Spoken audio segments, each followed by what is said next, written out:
National life insurance আন্তর্জাতিক সংবাদ। Iran ও ইসরায়েলের মধ্যে সংঘাত তীব্রতর হওয়ার সাথে সাথে একে অপরের বিরুদ্ধে হামলা অব্যাহত রেখেছে দুই দেশ। ইসরায়েলি হামলায় নিহত হয়েছে ইরানের রেভলিউশনারি গার্ড কোরের গোয়েন্দা প্রধান কাজিমি সহ 3 কর্মকর্তা। গুঞ্জন ছড়িয়েছে নিহত হয়েছে দেশটির সর্বোচ্চ ধর্মীয় নেতা আয়াতুল্লাহ আলী খামেনি। যদিও রয়টার্স জানায় খামেনিকে হত্যায় ইসরায়েলি পরিকল্পনা আটকে দিয়েছে ট্রাম্প। ইমতিয়াজ আহমেদের রিপোর্ট। ইরান ও ইসরায়েলের পাল্টাপাল্টি হামলা ঘিরে ক্রমেই অশান্ত হচ্ছে মধ্যপ্রাচ্য। সময় গড়ানোর সঙ্গে সঙ্গে হামলার তীব্রতা বাড়াচ্ছে দুই দেশ। চলমানে সংঘাতের মধ্যেই ইরান ও ইসরায়েলের মধ্যে সহসাই শান্তি প্রতিষ্ঠা হবে জানান মার্কিন প্রেসিডেন্ট ডোনাল্ড ট্রাম্প। অন্যদিকে উত্তেজনা কমানোর আহ্বান যুক্তরাজ্য, ফ্রান্স ও জার্মানির।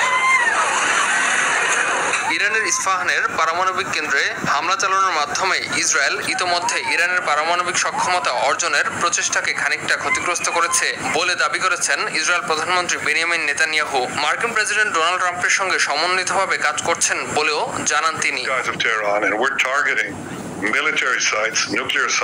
ইসরায়েলের গোয়েন্দা সংস্থা মোসাদের সঙ্গে যুক্ত সন্দেহে 2 ব্যক্তিকে গ্রেপ্তার করার কথা জানিয়েছে ইরান।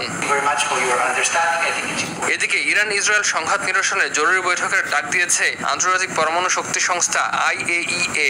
আজ অস্ট্রিয়ায় সংস্থার সদর দপ্তরে বৈঠকটি হওয়ার কথা রয়েছে। যদিও ইসরায়েলি হামলা অব্যাহত থাকলে কোনো পারমাণবিক আলোচনা হবে না, সাফ জানিয়ে দিয়েছেন ইরানের president Masoud Pezeshkian. Imtiaz Ahmed, RTV। এদিকে আজও ইসরায়েলে